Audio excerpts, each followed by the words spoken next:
Bonjour à tous, aujourd'hui nous sommes avec Clément, journaliste pour France Bleu, qui va s'initier à l'immersion dans la glace. Bon, on va le soutenir et on y va quoi, on est parti, on sort de la zone.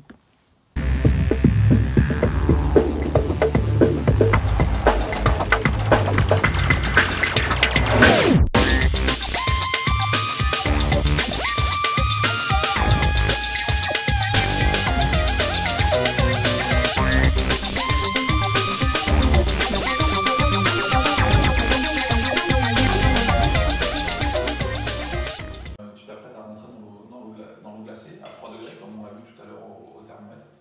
La première étape, c'est qu'inévitablement, tu vas être saisi. Il y a une méthode pour rentrer dans l'eau. Ça veut dire que tu rentres, il ne faut surtout pas toucher l'eau avec tes extrémités, comme tu l'as fait tout à l'heure. C'est-à-dire juste mettre le bout du doigt. Ok, on est parti et on s'immerge tout de suite. Voilà. Respire. Respire. Très bien. Voilà, mets bien ta ligne des épaules. Comme ça, ton corps n'a qu'une seule température à gérer. Voilà, tu ouvres les sensations du corps. C'est surprenant. Bon alors, tu te sens comment là, pour les auditeurs de France Bleu? Il faut prendre le temps de s'y habituer. Voilà, prends le temps, prends le temps. La respiration est un peu saccadée. Voilà.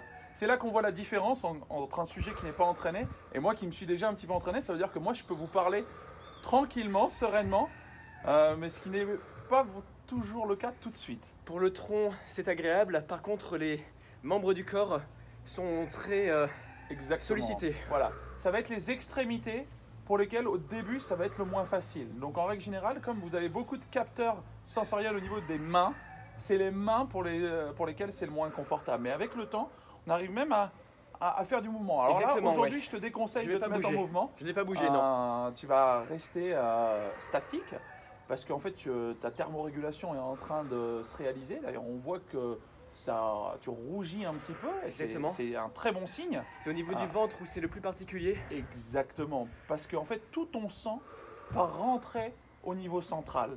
Et donc à ce moment-là, tu dois un petit peu forcer ta respiration. Oui. D'où l'intérêt d'entraîner sa respiration diaphragmatique et d'où l'intérêt de s'entraîner au sport à haute intensité. Exactement. Parce que là, voilà, pour l'instant, c'est plutôt... voilà, c'est bien. Ça passe, mais je me demande sur le long terme comment ça va évoluer. Exactement. Là où c'est le moins facile, c'est sur le long terme. Parce que ta tension est en train de changer. Donc là, tu restes cool, tu respires et tu te concentres. Tu te concentres sur ta respiration. Très bien. Et à Alternative Solutions, on a développé, tu vois, par exemple, des techniques d'imagerie pour imaginer une boule de feu au milieu de son ventre.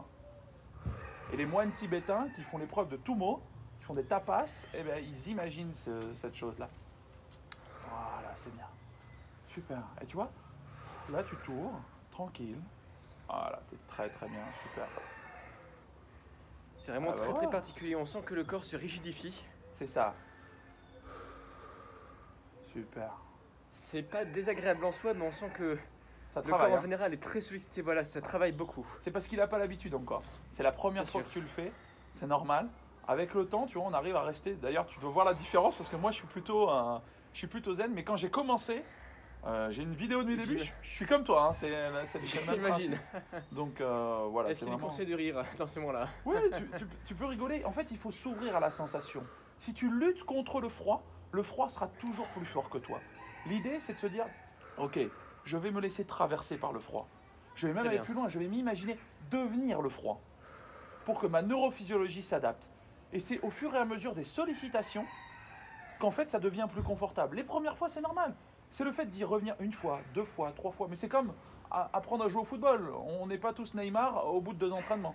Bon, bah là, c'est exactement pareil. Plus tu y viens régulièrement, plus tu progresses. J'ai ce souvenir qui me revient de l'époque où j'allais dans des piscines chauffées, mais en plein milieu des montagnes, avec de la neige à côté.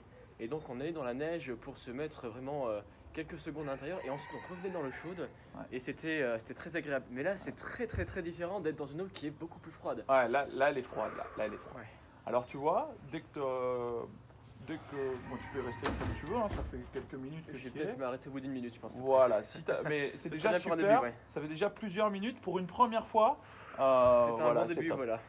Moi, je t'encourage à prendre une douche froide à la fin de ta douche chaude. Très bien, ok. Ah, d'abord une douche chaude, d'accord. Tu te douches tranquillement, normalement. Donc d'abord la douche chaude et après la douche froide. Et après, une petite minute à l'eau froide pour solliciter un petit peu tes défenses immunitaires Parce qu'on croit souvent qu'on tombe malade parce que c'est le froid qui nous rend malade, mais le froid ne nous rend pas malade.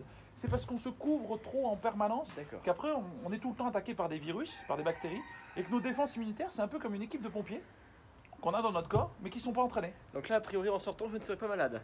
Ah non, pas du tout. D'accord, très bien. Pas du tout, parce qu'en fait, tu as accueilli la sensation, tu l'as fait de manière volontaire. Donc après, il va y avoir le frisson thermique qu'il va falloir gérer. Mais globalement, non, tu vas rester en bonne santé. Le froid ne nous fait pas tomber malade. Au contraire, grâce à la Cold Shock Protein, il augmente nos défenses immunitaires. Alors, donc, je remarque que mes mains sont automatiquement très serrées les unes contre les autres. Voilà, j'ai beaucoup de mal à les retirer en fait et à bouger les doigts. C'est ça, c'est parce que regarde, à la différence, tu vois, par exemple, moi, mes mains, elles n'ont pas encore blanchi. C'est vrai. Parce que moi, je suis entraîné. Mais toi, elles sont déjà toutes blanches. Oui, elles sont toutes blanches parce qu'en fait, le système rabat le sang au niveau central pour pouvoir continuer à survivre en fait. Hein. C'est un mécanisme de survie. C'est exactement ça. Je vais te laisser sortir tranquillement. Voilà, sortir tranquillement, étape par étape. Voilà. Alors tu te mets debout, tranquillement. Voilà. Tu vas pouvoir prendre appui sur le rebord. Super, voilà. C'est prenant. Voilà. Si tu sens des picotements tout le long de ton corps, c'est normal. Je le sens c'est le système fortement. vasculaire. Très bien. Voilà. Bon, ben, congratulations. Parfait. Merci. Pour une première, c'est bien. Super, ça marche.